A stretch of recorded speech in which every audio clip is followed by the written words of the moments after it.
Bethany Warren here. Welcome back to season 23 to 24 of our Millwall fan show with new panellists, but the same focus, just everything Millwall. Enjoy! Welcome to the first show ahead of a 23-24 season of Millwall No One Likes Us Talkings, our Millwall fan show. I'm your host, Eamonn Barclay, and with me I have the No One Likes Us Talking team of Jeff Burnige, and a newbie to the show as a panellist, Dawn Turley, and Stan Godwin. Not everybody likes them, but they don't care. Well, a good series of games so far pre-season, and signings that may see us, being championship promotion challengers once again. However, there is a big shout out amongst fans for a keeper. And I'm going to ask you one by one what your thoughts are on that. Jeff, what do you think about the fans' pursuit of a new keeper?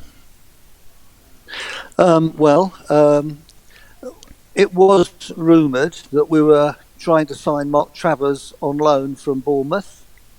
So clearly it's in the manager's mind that he might need to reinforce that position.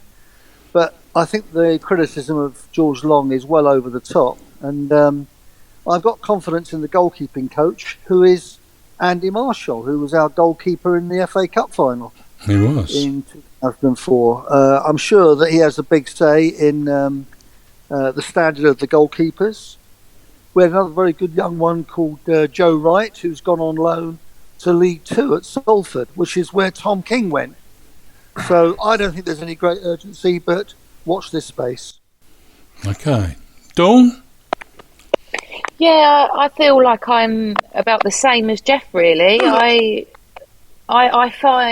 think George Long has got some stick, and I think the fans are very quick to jump on if a player makes a mistake, especially a goalie. It's obviously so much pressure on a goalie, but I think maybe because of some of the goals that we conceded last season, maybe a few in the similar areas, like outside the box, etc. I think that's why maybe the fans are calling for a new goalie. But I feel like there's more important areas in the team that needs, covering first.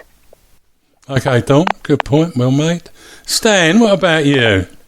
Oh, I mean, you see, as I said to you before, Eamonn, I mean, my main complaint about Long is his distribution of the ball, right? I mean, because every time he gets the ball, he lumps it, right? He just keeps continually lumping it down the field, and my view is that we should be playing it out from the back, not keep lumping it, because all we do is giving it to the opposition and back it comes. So that's my complaint in relationship to him. With regards to, I read an interesting thing today, because somebody blamed Long for what took place in the final game against Blackburn.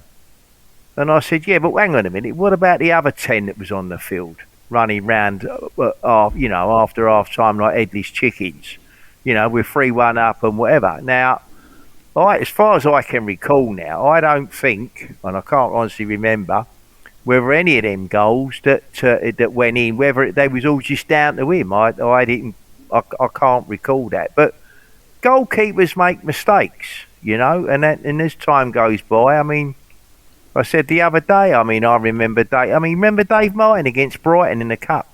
Right at the death. He'd played well for us all them games, and then right at the death, he cocks it up when we go out on penalties, right?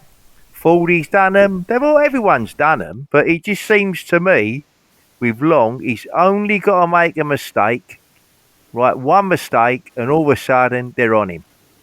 And I just think that it's unfair. He's made them. I don't know of a goalkeeper that don't make them.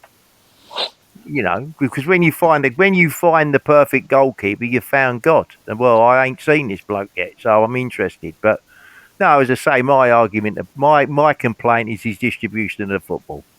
Okay. It's interesting what's out there, and some of the some of the statements are beyond belief. But anyhow, we'll catch up on a bit of that, perhaps with Karl Bates when we speak with him shortly. Anyhow, in the interim, we'll take a break there for a message from our sponsor.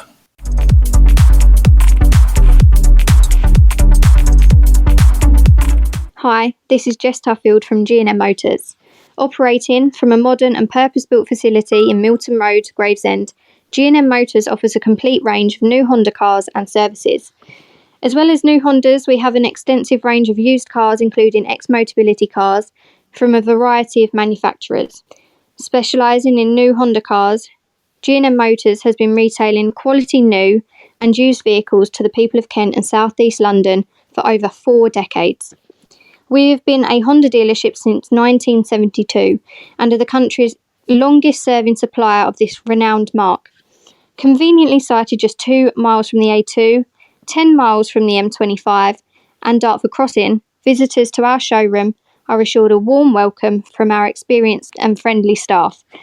Our facilities include an on-site workshop capable of providing full vehicle servicing and repairs, as well as an extensive parts department offering genuine Honda parts and accessories.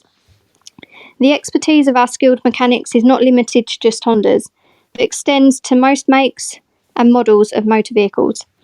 Whatever your motoring needs, visit us at G&M Motors today. The newly extended hours of our G&M headquarters means that you can contact us from 8 a.m. till 6 p.m. on weekdays and 9 a.m. till 6 p.m. on Saturdays. To contact us, call us today on 01474 365 026.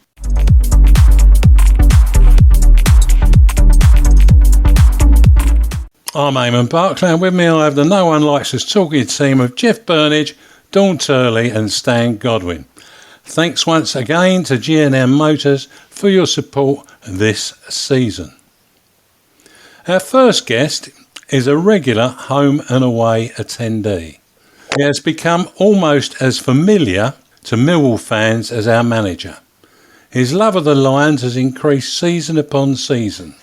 He has not created as much havoc recently as he did at Carrow Road in the past. Nonetheless, he's still the avid consumer of Bovril, much to the disgust of his matchday partner.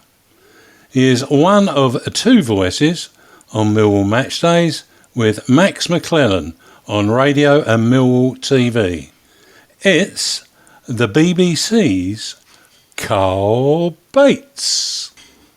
Good to be back again. Here we are, start of a new season. And very kindly you've asked me to come on board and have a chat with you. So, no, all good. Yeah, and everybody's absolutely delighted to speak to you and hear you. They even might say, hello, Karl. Hello, Karl. Just for a change. Well, that was good. They did say it as well. Before I let you off to the panel, Karl, we have just talked around a significant view from fans, being that we need another keeper who can challenge George Long to add to our signings. What do you think? Cool. Nice, easy question, just to sort of bring me into the conversation. I think it's a question that a lot of people have spoken about. You hear about it after the game against Charlton. You could hear a couple of people saying about how well his distribution is when he's launching the ball out from the back. We had a couple of really good counter-attacks off the back of that. Wasn't particularly tested in the game, despite the 2 goals that were just well-worked goals by Charlton. And we've got Bart as well. You know, I think people say, you know, like you said about having somebody to challenge George Long, I think Bart's there. You know, we're very lucky. I can't think of another championship side that would have a number 2 as good as Bart. So in that sense, we're blessed. I don't know if Gary's thinking about perhaps bringing in another keeper. I know that Bart's happy at the club. I think we all see that day to day when he's in and around SE16. You see him, I think he was enjoying last game of the season when the kids were running round at half time. He was the one at the finish line cheering them on. So, yeah, I don't know what Gary's got in his mind, if he's happy with the 2, if he is looking for a third. You know, time will tell, but I'm sure he'll be delighted with the players that he's got out on the pitch, the people that he's brought in so far. Right, thank you. Hi, Carl. Dawn here. Hi, Dawn. There are some new faces to the Championship this season. Leicester, Leeds and Southampton were relegated from the Premier League, while Plymouth, Ipswich and Sheffield Wednesday were promoted from League One. How do you see these sides faring this season? I think with the teams that have come down, with Leicester, Leeds and Southampton, a lot's going to depend on who they can keep hold of. Southampton, they've lost in the past, even when they've been in the Premier League, the likes of Mane, Van Dijk, etc. There's a lot of people sniffing around. There was about Ward-Prowse, various others. So I think for them, especially, Leicester, quite an ageing side. Again, apart from Maddison, he was somebody that everybody was after at one point. There's a couple of other players. Leeds, I don't think they're in much of a bartering position. So I think if people come in with a decent offer, they'll probably be losing players as well. For the teams coming up, the Ipswich got a little bit of money, have spent it well. They've, I think they've brought in 4 signings. The likes of Freddie Ladapo, Don Ball, Greg Lee, they know of. Bringing in Tyrese John Jules, season-long loan. That's been really sound business in my opinion. They're going to be a team that I think not necessarily will be challenging for playoff spots, but they're going to be hard to beat on their day. Plymouth, a bit of an unknown entity, in all honesty. I don't think anybody could have perceived they would come up as well and as strongly as they have. Money, they're not going to be able to suddenly throw 10 million in the pot and say, right, we want X, Y, and Z. I know they recently bought in a fella from Everton, Lewis Gibson, centre-half. Even though he's a young lad, he's got good experience.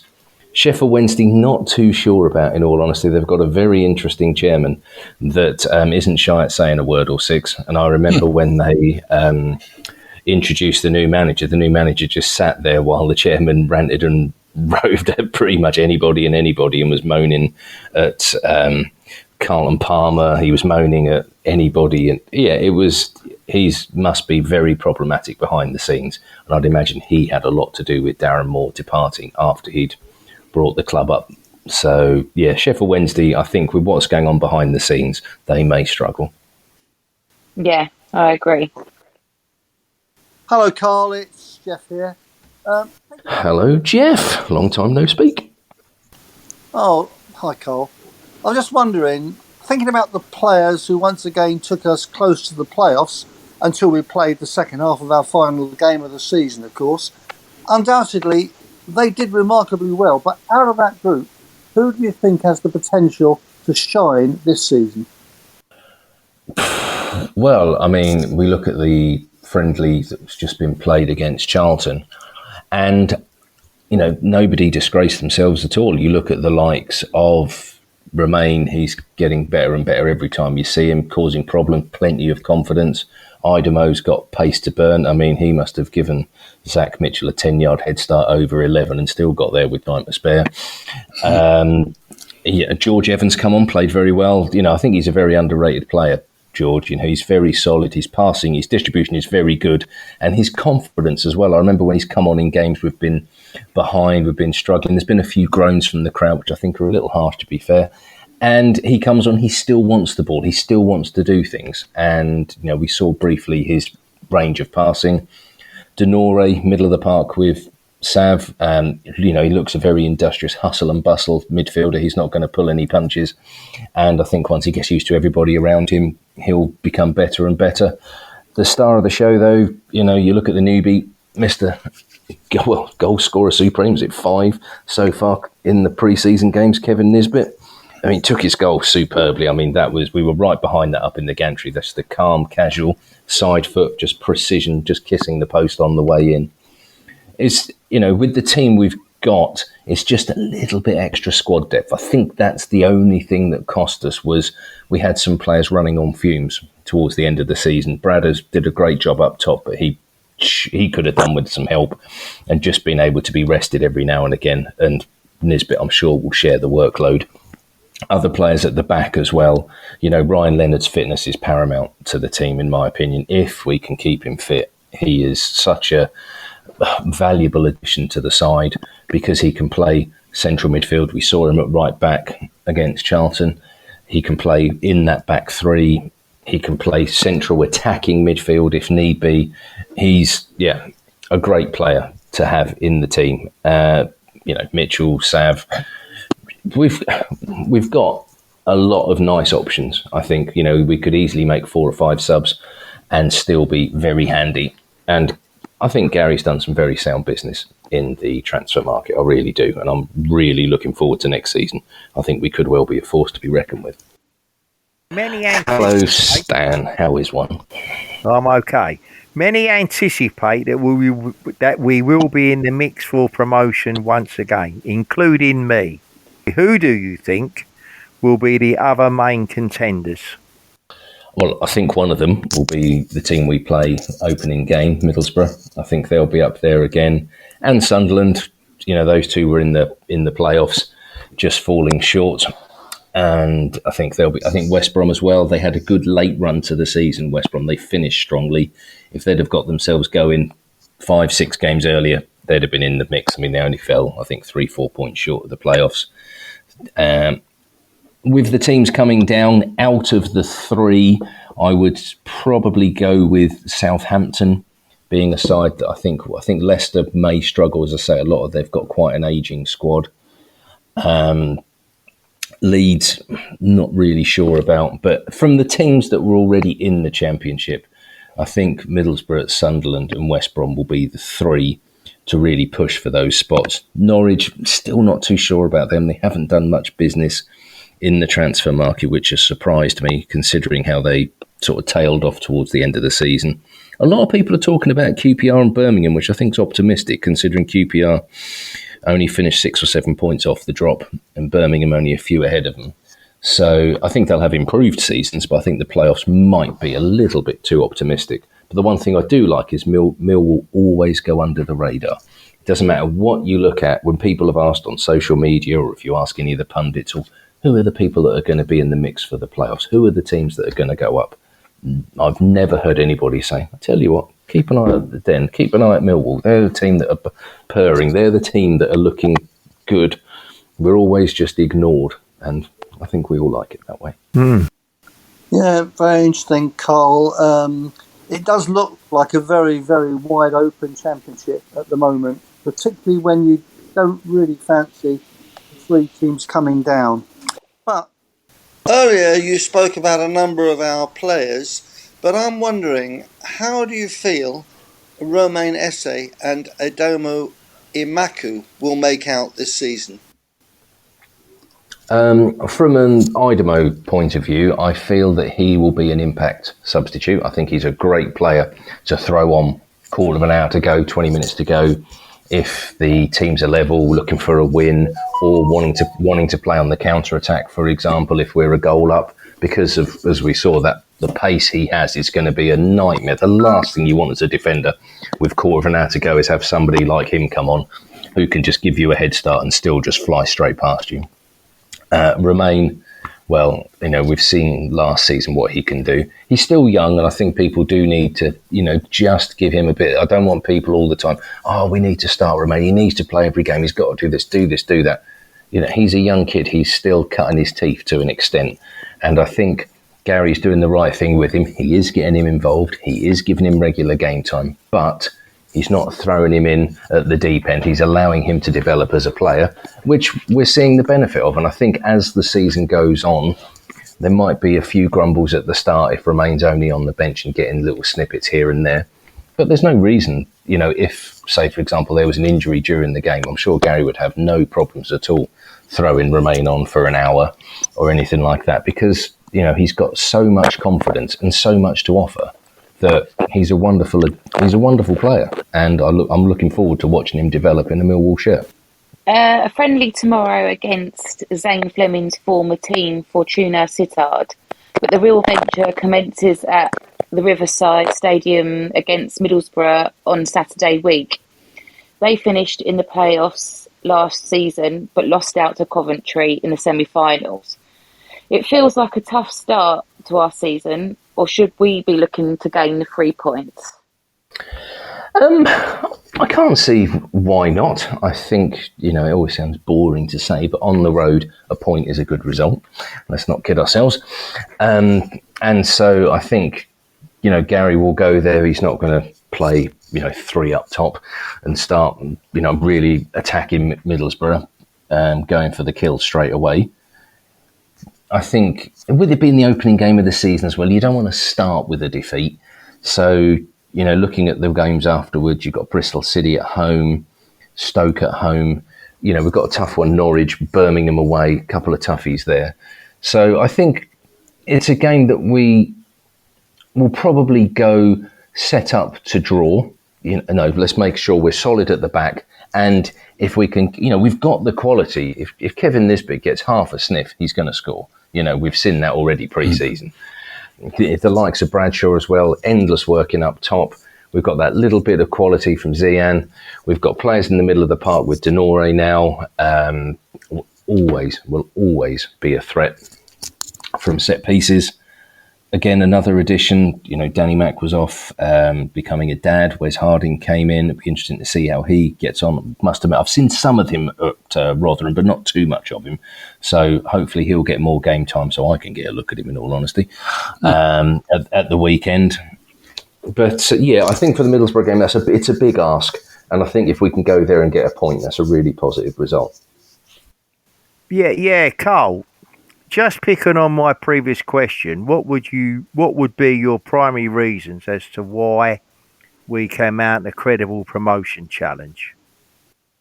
I think one of the main reasons is almost the damage that last season caused. That's going to hurt.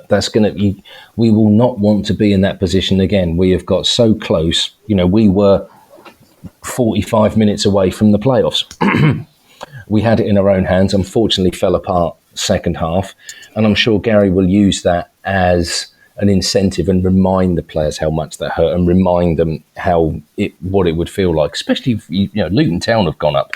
Luton Town are a very similar side to Millwall, not a particularly big budget, haven't got 10, 15 million pound players, but still working together, they just got over the line ahead of Millwall. And I think with the extra additions that we've had, being under the radar, people tend not to notice, tend not to pay attention. And Millwall surprise sides, playing Watford last season, all we got to do is put us on Sky and Bradshaw suddenly starts finding the net left, right and centre. We played Watford home and away and beaten 5-0. And it could have been more. 3-0 up at half-time at home, 2-0 away.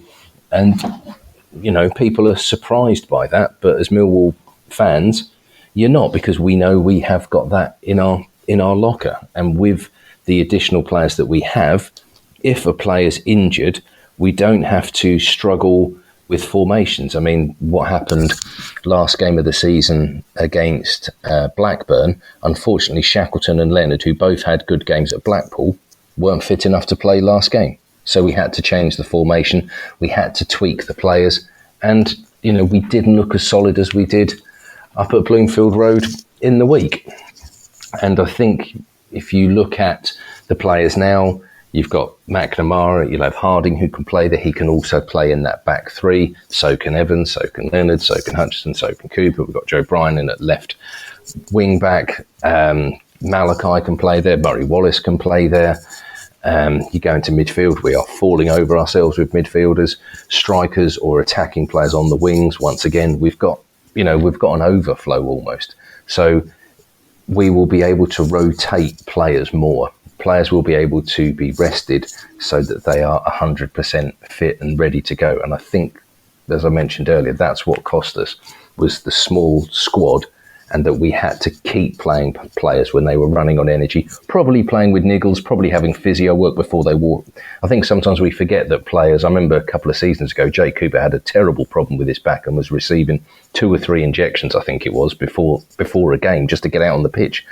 So if you imagine there's 4 or 5 players struggling like that, but they're having to play 90 minutes because that's all we've got, that's a big ask. I think Bradshaw and Fleming did superbly last season to get the goals that they did, considering that, well, basically, if they were fit, you're playing. And that's not being disrespectful to them. I don't mean that to sound like, oh, well, you're the only ones we've got.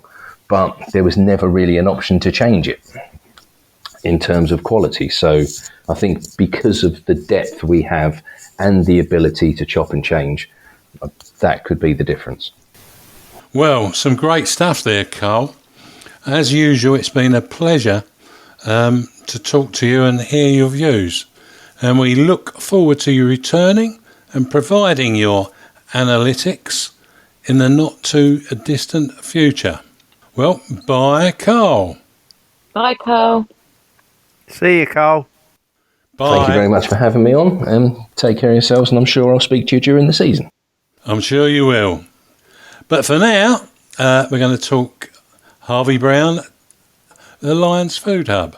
Hi, Harvey Brown here. I am proud of the Lions Food Hub, which is jointly owned by Kelly and Ellen Webster, and they have been supporting families within our community for over 2 years on Millwall match days.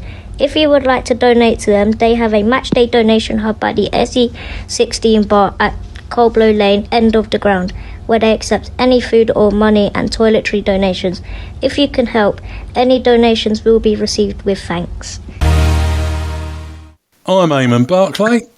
I'm your host, and I have a No One Likes Us talking team of Jeff Burnige, Dawn Turley, and Stan Godwin with me. Energy and food poverty is rising beyond our wildest dreams from a couple of years ago, but your kindness has and will be much appreciated and lessen the burden on the many families at risk. Jeff has been out and about watching our young players. Dawn has also had the opportunity to see some of the players on the periphery of the first team too. Jeff, can you give us an overview from what you've seen about the young players? Well, many of our supporters will have seen the final of the National Under-21 Cup that we won back in May. Everyone was impressed with the quality of the players we had in that team. That was a great achievement to win that cup.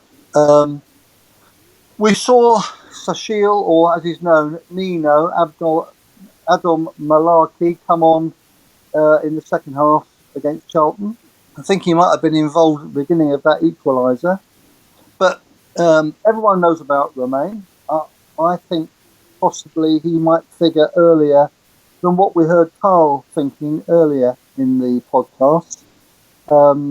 Obviously, Adamo Umako, he looks very, very promising. The way he outpaced the defender and took that equaliser was memorable. But one that's gone under the radar a bit is Alex Mitchell. He's been away on loan in Scotland for a while. For me, he has had a really terrific pre-season. Really terrific. And if there was a criticism of our back three last season, it was that they were collectively a little bit short of top quality pace. Alex Mitchell's a big lump. He must be 6'3". Everyone can see he can win headers, but he is surprisingly quick. And I've been very impressed with him. I wouldn't be shocked if he doesn't make a serious bid for a first team place. The other one I'd mention is we have an excellent goalkeeper in Joe Wright, who has been one of the ones that's gone on loan this week. Joe's gone to League 2 Salford, following in the footsteps of Tom King, for those of you that remember him, and Tom's now in the Premier League. Chin Okoli, who was the captain of that under-21 team, he's gone to Bromley, which is a fantastic club, because they're one of the top teams in the National League. He's a centre-back. Really impressed with him, hoping he'll do well there. The other one that's gone out on loan is Nana Boateng. He's been with Millwall since he was very small. Had a big injury last season, came back and did very well. He's gone on loan to Woking, another one of the top teams in the National League. So I think there is quite a bit of interest in how those three do in their loans. I'll be following them for sure. Well, we look forward to hearing your thoughts on them further down the line, Jeff. But yes, there's some exciting stuff there. Dawn, who inspires you from those you've seen who are not first team regulars or who play in the under-21s? I've seen some really good talent in the under 21s. I mean, obviously, I think the first one that has to be mentioned is SA. I know that he's featured quite a lot in our friendlies so far, but the back end of last season, when he came on and featured, he was amazing, and he's come in and has done so well. But I actually, at Gillingham, I think Malachi came on, and he just fitted in straight away. He done a really amazing job. I think he will be able to step up and play an important part. Also, we went and watched Bromley on Saturday, and I think we had someone who, it was Smith, I think, was playing our number 4, and his pace was really good.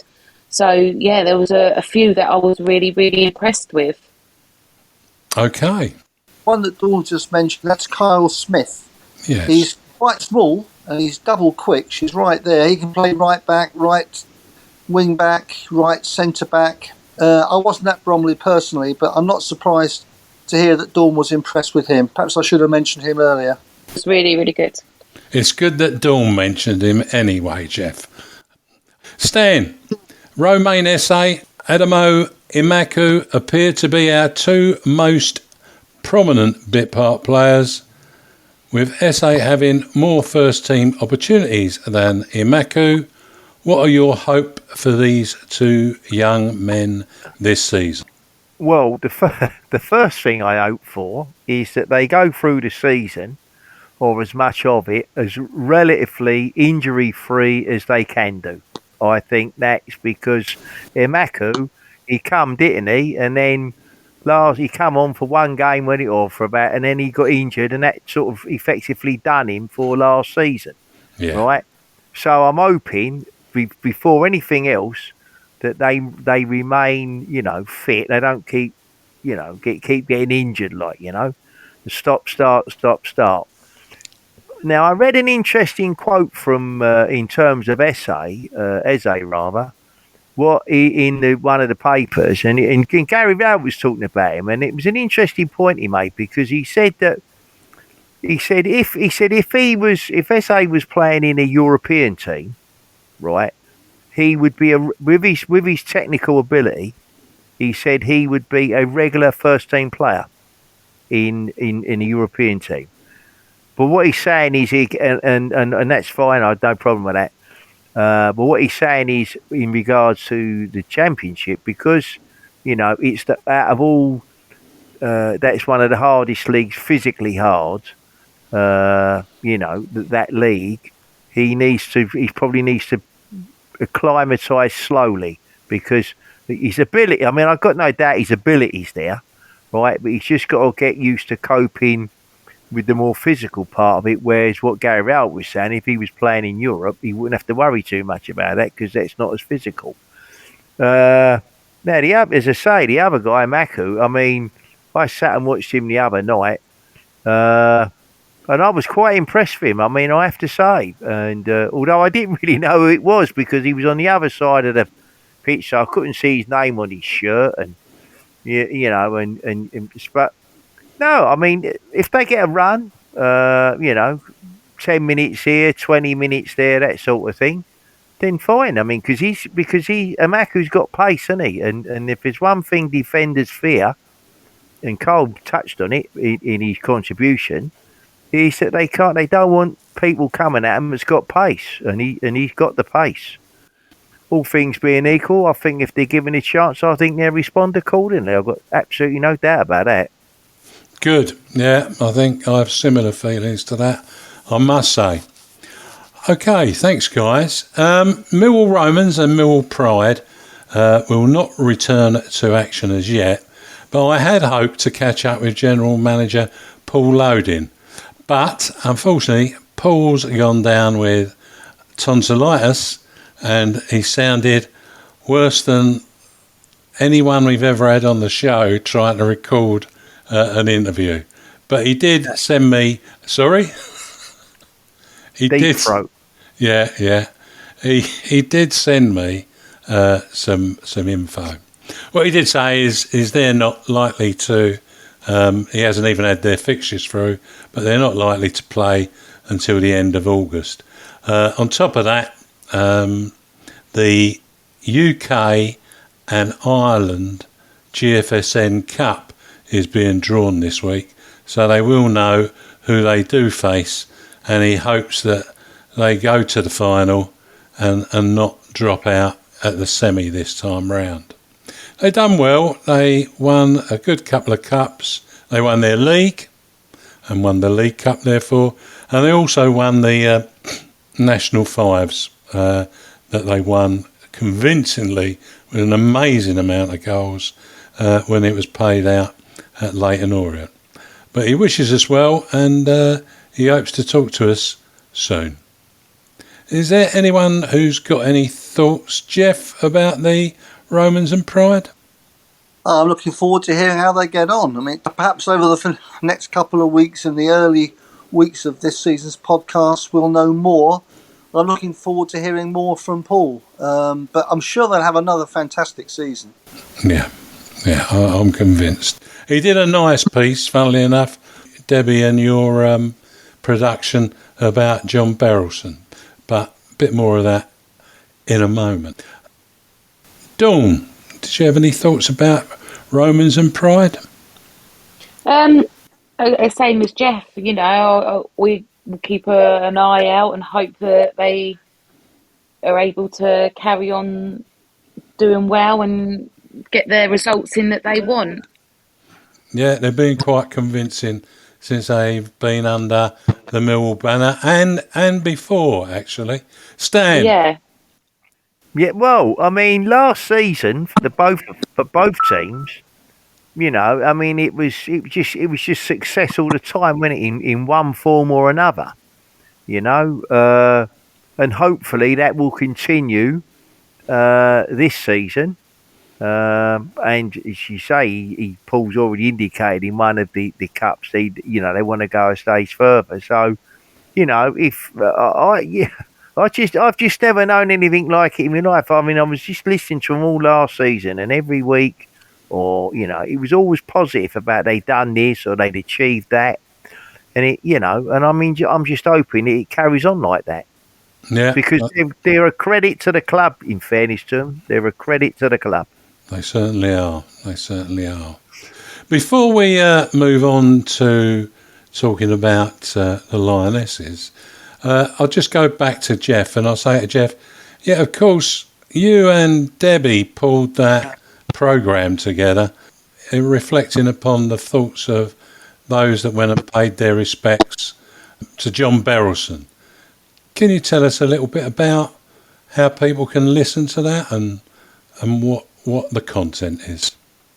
Well, like all our No One Likes Us Talking podcasts, it was launched on Twitter and Facebook and Instagram and all the usual, on Spreaker, all the usual ways in which you listen to our podcast.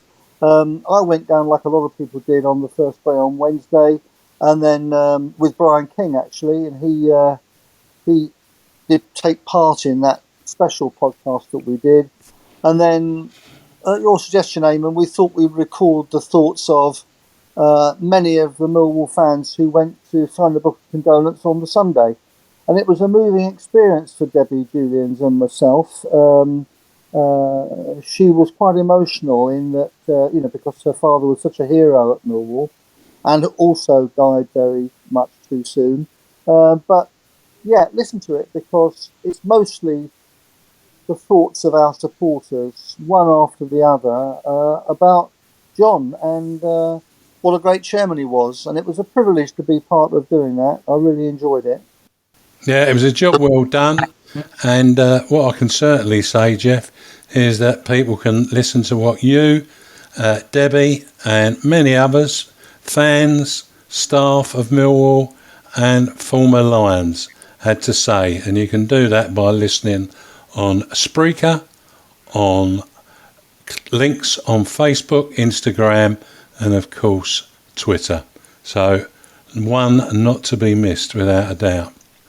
Jeff, the very experienced Keith Bonus has replaced Jack Wheeler as manager of the Lionesses, and Tim Sells of the MCT has replaced Sean Daly as the chairman. Jeff, you've been watching the Lionesses pre-season preparation. Briefly, what can you tell us? Well, I'd like to thank Jack Wheeler for his work over the last 2 years, but the board of the Lionesses decided that they wanted to go in a different direction. And when I heard about the appointment of Keith Bonus, I was gobsmacked. He's a very experienced man. He's undoubtedly the most qualified coach Millwall Lionesses have ever had, and we've had some very highly qualified ones. He was actually the manager of the Estonia national team for 6 years. Played against England in that capacity. It's too early to make much of a report. I'm on again next week. There'll be another pre-season friendly on Sunday. We're playing Watford. I have more to say probably next week, but he's had a very difficult job. He wasn't appointed until into June, by which time quite a lot of players had decided whether they were going to stay or go, and that applies to other clubs as well.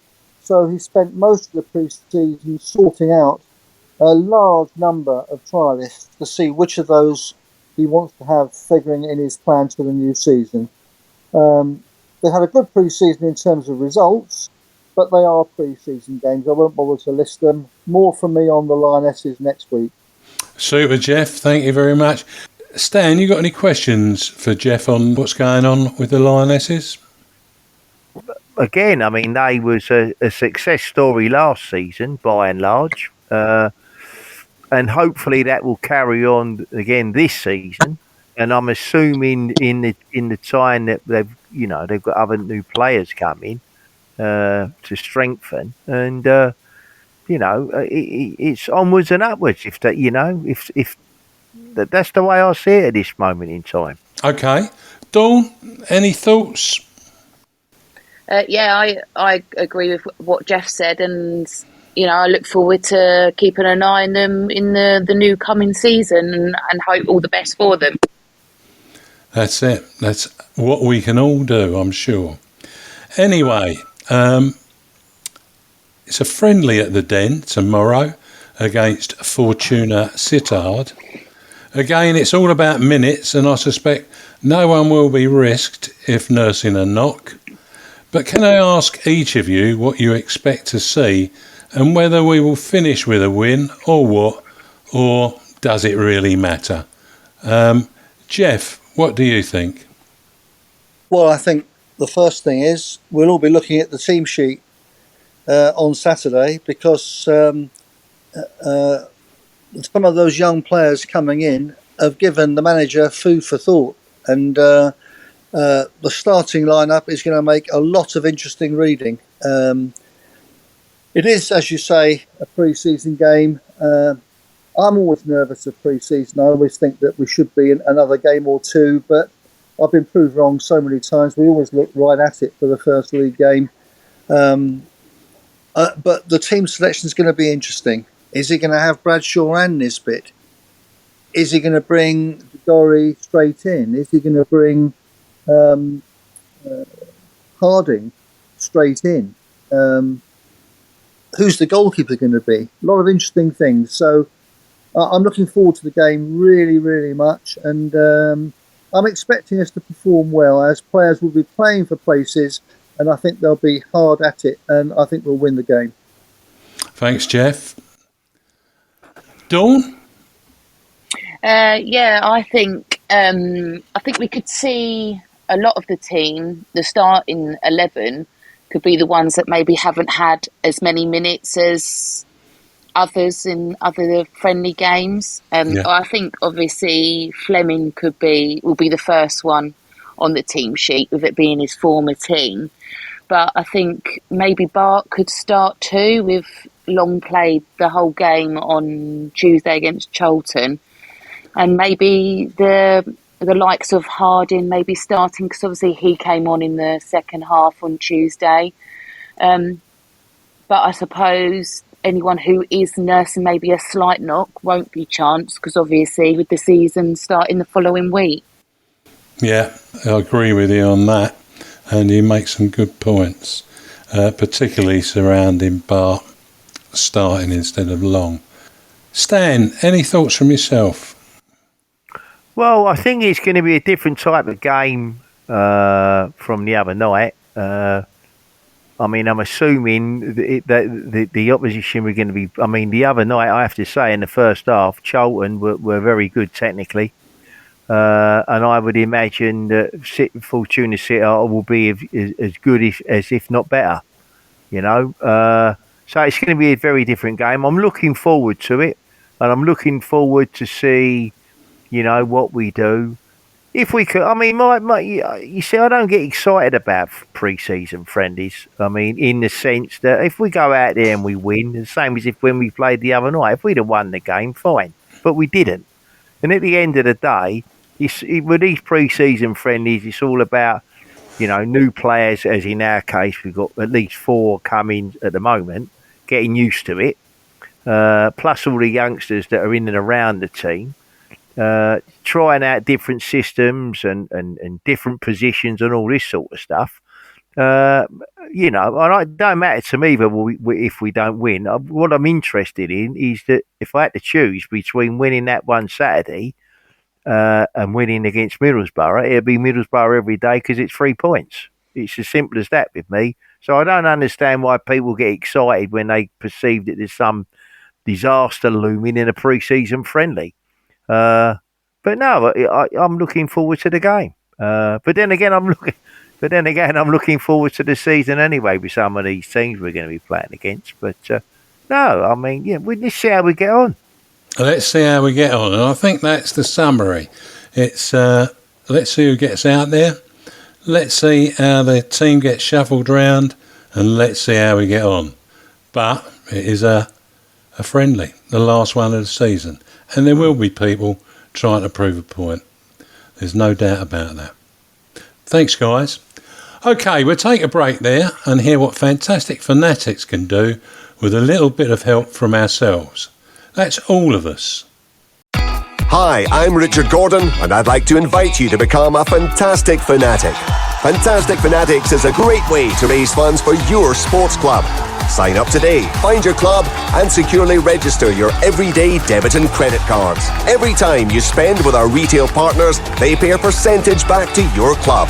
It costs you nothing, and you can win cash prizes along the way. Visit fantasticfanatics.com and help your club be the best it can be. I'm Eamonn Barclay, and with me I have the No One Likes Us talking team of Jeff Burnige, Dawn Turley and Stan Godwin. With summer holidays ongoing, why not give the Millwall Community Trust a bit of a summertime bonus by buying through that site? And that'll help them deliver such activity as school holiday camps, walking football, sports for the over 50s and much more. Our final guest tonight is not a stranger to the show, and his team have been at the centre of some remarkable initiatives this year. It's been my pleasure to welcome the one and only Sean Daly of the Millwall Community Trust to the show. Hello, Sean. Yeah, I'm good. Can you hear me? Yeah, your signal's clear, over. Yeah, that's good. I'm sitting in the car park, so... Well, it's a good place to sit, the car park, where I know you are. So... better than being renting Alton Towers with this lot running around. That's right, OK. Evening all, how are you? Hi, Sean. Good evening. Hi, Sean. How are you? How are you, Jeff? Hi, Sean from Jeff. How are you, mate? Good to speak I'm good, to you. how are you? Very well, very well. Lots of things to hear from you. We're looking forward to it. Yeah. Yeah, and he's going to be a star of let Jeff tell you that in a minute. I'd just like to thank you for joining us again this season in order to update us on the work and activities that the Millwall Community Trust deliver. I can add that we get some great feedback about being able to give an insight into what you do by yourself and some of your team members. But for now, I'll pass you over to that Jeff. Well, Sean, this is great. Great to be talking to you again. I'm so looking forward to getting down to St Paul's summer camp next month in August to catch up with participants, parents and those running the camp. Can you tell us where and how these have been arranged and what the children and young people can expect this year? Yeah, so we've been doing these free camps all over Lewisham and Southwark for the last 4 years. It's called the Holiday Activity Fund. So it's government funding. We have to apply for it and we have to go through quite a strict regime to get it. But the idea is that for 13 weeks of school holidays, we will put on free holiday and food camps for children that are on free school meals. I think everyone knows that, holidays is the big pinch point for families. They haven't got access to food at the schools. They haven't got access to activities. So we've managed to get this funding and we're 350 children a day for about 25 days of the summer. And we're in about 8 venues over Lewisham and Southwark. So 4 hours of coaching, and it'll be multi-sports. It'll be everything from basketball, cricket, football, dance. We'll do some work around healthy eating. We're now bringing in some stuff around growing your own herbs and stuff at home. And it's just really then to get the children in activities. And then what we do is we feed them. We will give them a hot meal. And we'll give them a hot meal to take home as well, which they can cook with their family. And for us, it's probably one of the best programs that we do. And there's going to be 350 children engaging with that a day on the programs. Over to you, Dawn. Hiya, Sean. Dawn here. Hiya, Dawn. How are you? I'm good, thank you. Can you tell us about how things are progressing with the Millwall Community Trust Kent project and what you have achieved at the new location so far? Yeah, so part of the planning permission with the council was that Millwall would bring in their community trust to work in the area, mostly West Kingsdown, right up to Edenbridge. And we don't have to do any of that work until we take accommodation of the actual training ground, which is now gone through all the planning, all the community plans done and everything else now. But we decided that we would start before that. The build may not finish for about 18-24 months, and we don't really have to start till then. But we've decided to start now to show the council and the area that we are coming into the area and doing work. So we've just finished a 15-week estates league where the council identified 4 areas that suffer from antisocial behaviour. And we've gone in there and we've done football tournaments, football estates leagues, late at night, sort of like 7, 8 o'clock at night, couple of hours at 4 venues. And we've seen about nearly 400 young people ranging from 8 years old up to 18, 400 children per week, that programme. And they've just come back and funded us for another 12 weeks with that. We've also now brought in the free holiday camps. So we're doing 16 days in West Kingsdown, Edenbridge and New Ash Green, where we're putting on free holiday camps, free food camps as well. And then we're just going to be supporting the council with all their fun days. And at the moment, it's really just getting the brand out there and just showing the work that we will be achieving once that big training ground's open. Well, that's fascinating. Absolutely fascinating. I think Stan is here and he's been blown away because he hasn't said anything yet. Well, I've been listening very intently. Anyway, watch this, Sean. Stan. I listened to the John Berylson tribute podcast and was amazed to hear how JB funded the Christmas wages of the club without anyone being more by a problem by Jeff Burnige. I was also touched by what you had to say in the tribute. Did JB ever do anything for the Millwall Community Trust as amazing as what Jeff shared in his tribute? Yeah, John was a massive supporter of the Community Trust. He was very much about giving people opportunities, and he was a massive supporter of what we did. We went through a time when COVID hit us and we got shut down as an organisation.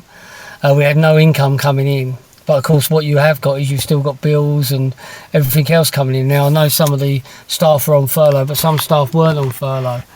So John picked all that up. John picked up all our bills to make sure that we didn't have to worry about anything like that. That when we came out of that COVID, we were an organisation ready to go out and support the local community.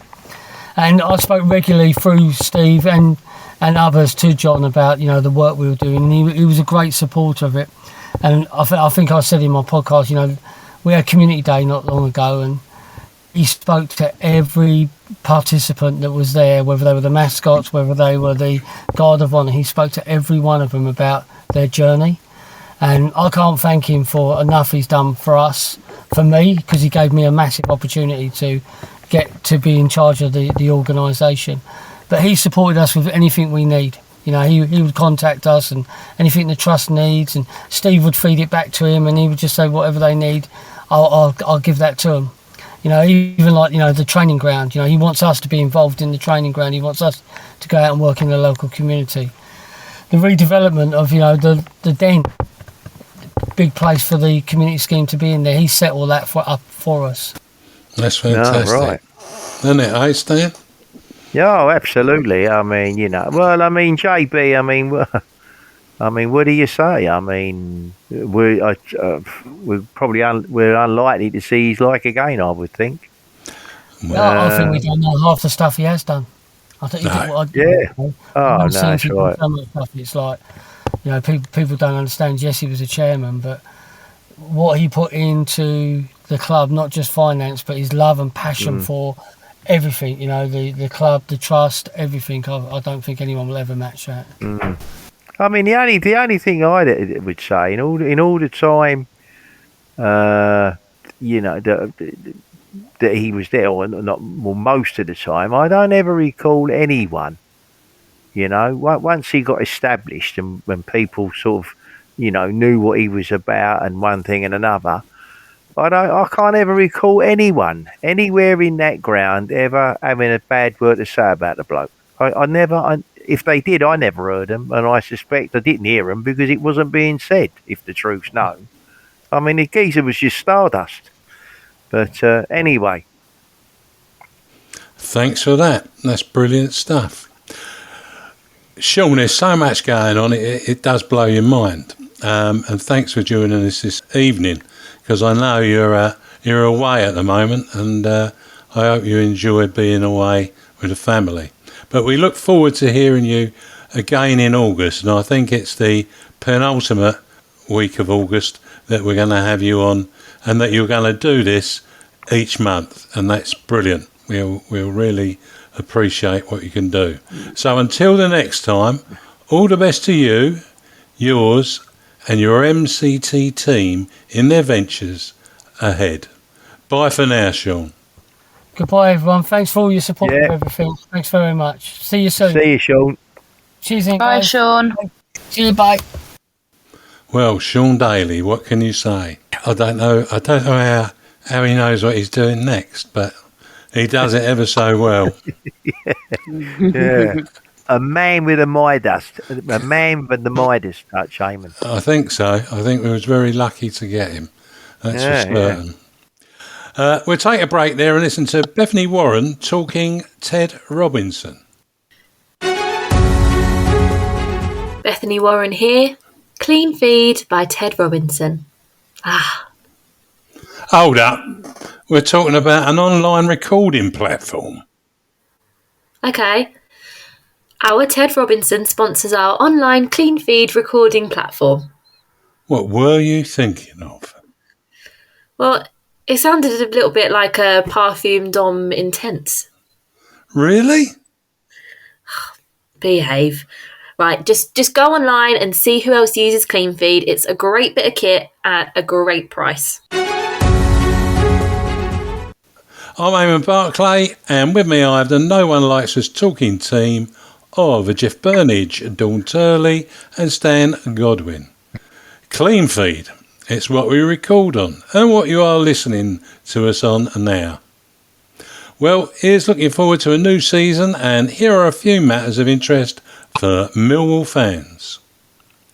First off, what about sponsoring a player enjoying a great executive lounge VIP package with family and orphans, or just getting behind the club in a number of different ways? That includes business propositions, from advertising to sponsorship. Just contact Edgar Erazo in the commercial department to find out more. Good night. Next week, Gary returns for the show on Friday to host Pat, Miles, and yet again me. When I will be updating you on the Lionesses, as I said before. There will be a preview of our first game of the season and a couple of guests too, so don't miss it. Good night. The next Millwall History and Heritage Tour takes place on September the 10th, starting at 11 a.m. until 2 p.m. Tickets are currently on sale on eventbrite.co.uk. Just search for Millwall History and Heritage on the site. Good night.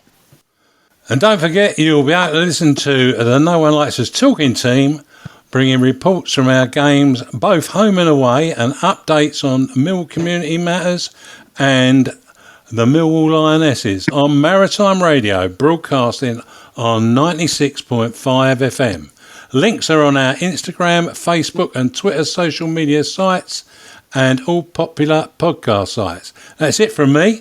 Thanks, Jeff. Good night. Thanks, Dawn. Thank you. And thanks, Stan. Yeah, good night. Finally, let's not forget to keep it safe on the streets out there. Good night.